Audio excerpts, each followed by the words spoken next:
The Devil's Fireworks in the summer of 1957, the small town of Ridgewood, Pennsylvania, was the kind of place that seemed frozen in time.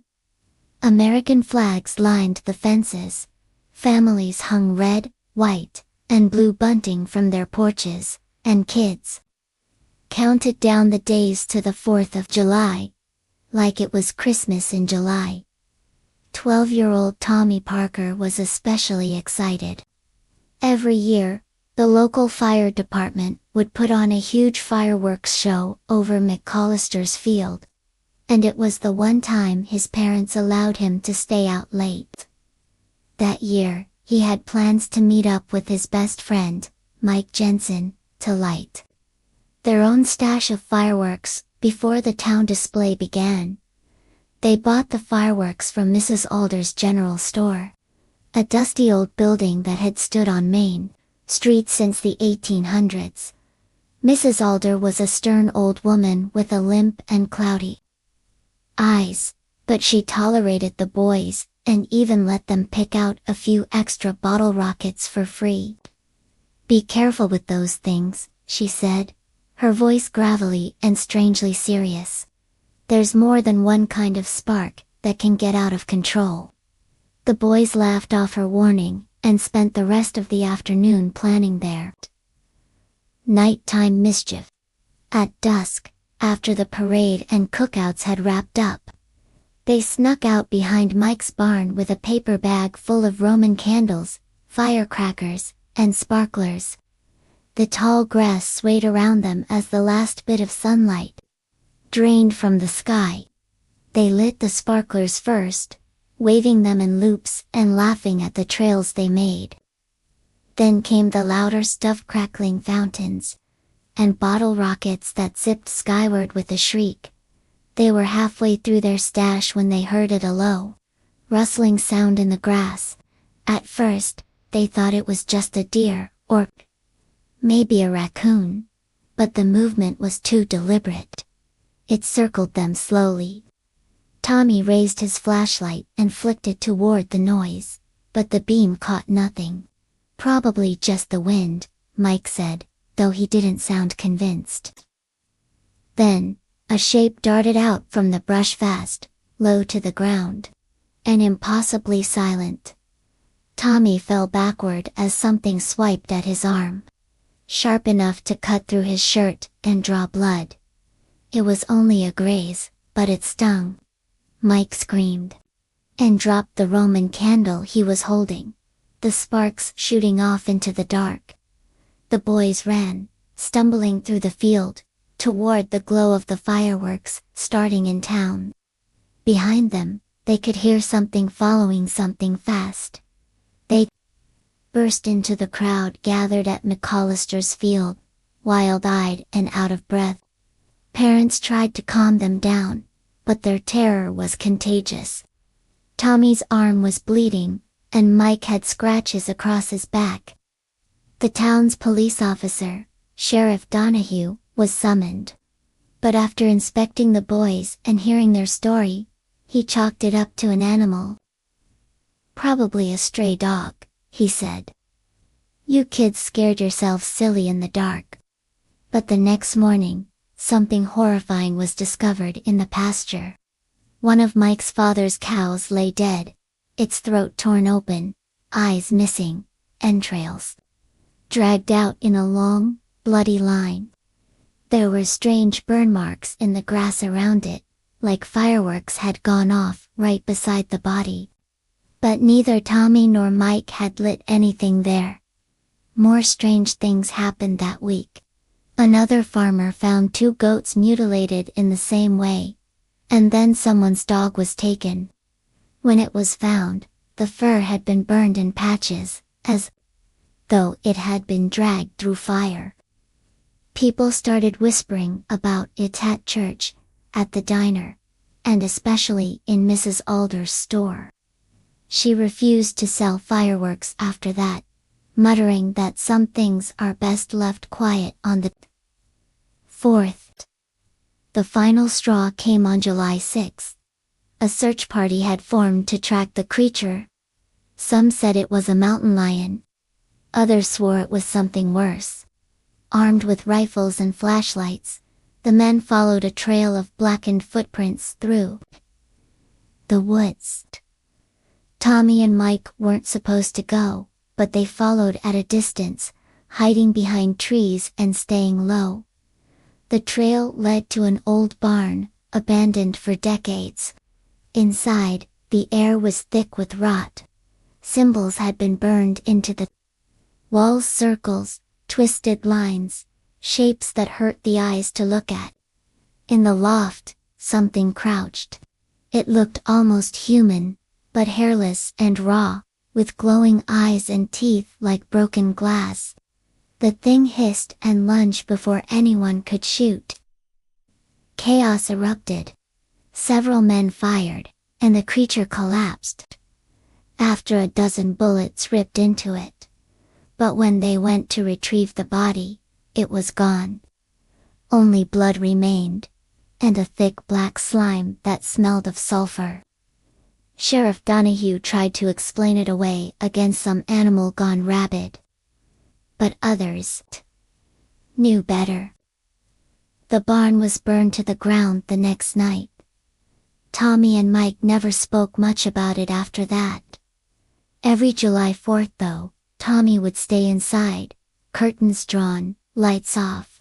Fireworks made him uneasy. Years later, he swore he heard whispering in the fields, soft voices, calling his name. When Sheriff Donahue died in a freak accident, crushed beneath a firework barrel on July 4th, Tommy knew deep down it hadn't been an accident. The thing they'd awoken with fire and noise was still out there. And it was waiting. The Midnight Walkers of Camp Pinecrest. The summer of 1972. Camp Pinecrest was the pride of northern Maine. Nestled between thick pine woods and a crystal-clear lake, it was a place where kids from Boston, Portland, and New York came to hike, swim, and disconnect. But among the counselors, there was one date they didn't take lightly: July 4th, the bonfire. Cookout and fireworks were always spectacular, but there was an unspoken rule. No one went hiking after dark on that night. Not after what had happened a few years back. The official story was that a camper had gone missing for a few hours, and been found in a daze. But the whispers told of something far stranger. Sarah Bennett, a curious and fearless 14-year-old, had heard the stories. She was the kind of kid who lived for ghost tales and urban legends. Her best friend Tom was more grounded, but he couldn't say no when Sarah suggested they sneak out after the fireworks and hike up Eagle Crest's, the highest ridge overlooking the lake. The legend said that on the night of July 4th, the walkers came back, spirits of children buried somewhere on the ridge. Kids who died in a carriage crash on Independence Day in the early 1900s. The night was warm and windless, the air thick with smoke from sparklers and hot dogs. After the fireworks, the counselors ushered the campers into their tents, but Sarah and Tom slipped away under cover of darkness. They took a narrow path, winding up through the pines, flashlights in hand, joking to hide their nervousness. As they neared the top of the ridge, a strange silence settled around them. The usual night sounds, crickets, owls, were gone. The wind stilled. Their flashlights flickered briefly as they reached the clearing. That's when they saw the figures. Two tall shapes, silhouetted against the trees. They weren't walking normally. Their limbs moved stiffly, like puppets on strings. Their heads tilted at odd angles. The flashlight caught their faces just briefly, pale, sunken, with hollow eyes that reflected the light like animals. The air grew cold.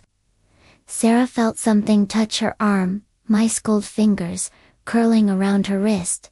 She screamed. The figures moved fast, too fast, darting between trees without a sound. Sarah and Tom turned and ran, tripping down the slope, branches clawing at their arms. They didn't stop until they burst into the main camp, yelling for help. Counselors were skeptical until they saw the scratches on Sarah's arm, 3 long welts, spaced too far apart to be from brambles. The next day, the camp director called in a local historian who revealed that yes, 3 children had died near the ridge in 1913. Their names weren't in any town record. Flood damage had wiped out the files, but an old journal kept by a caretaker mentioned it. The children had been buried in unmarked graves just off the trail. Camp lore said that every 4th of July, they returned drawn to light, sound, and laughter they no longer had. The director ordered a ceremony the next morning. Flowers were laid, a local priest blessed the ground, and a wooden marker was carved with the children's names, Mary, Jessie, and Evelyn. That night, the woods were quiet, but the peace didn't last. 7 years later, a camper vanished briefly again. She was found on the ridge, barefoot, shaking, with no memory of how she got there. The next day, bruises shaped like fingers appeared on her shoulders. Camp Pinecrest closed in 2002. The land was sold, the buildings torn down. But hikers who venture near the ridge still report strange things, footsteps with no source, pale faces in the woods, and the faint sound of children laughing in the dark. Every July 4th, the legend reawakens. The disappearance at Deer Creek, July 4th, 1995, Utah. The sun was beating down on the sparkling waters of Deer Creek Reservoir in Utah. As families flooded the shores for the 4th of July, barbecues sizzled, flags fluttered.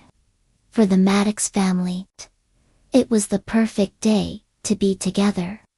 7-year-old Brian Maddox, a shy but curious boy, wore his red swim trunks and a baseball cap that was too big for his head.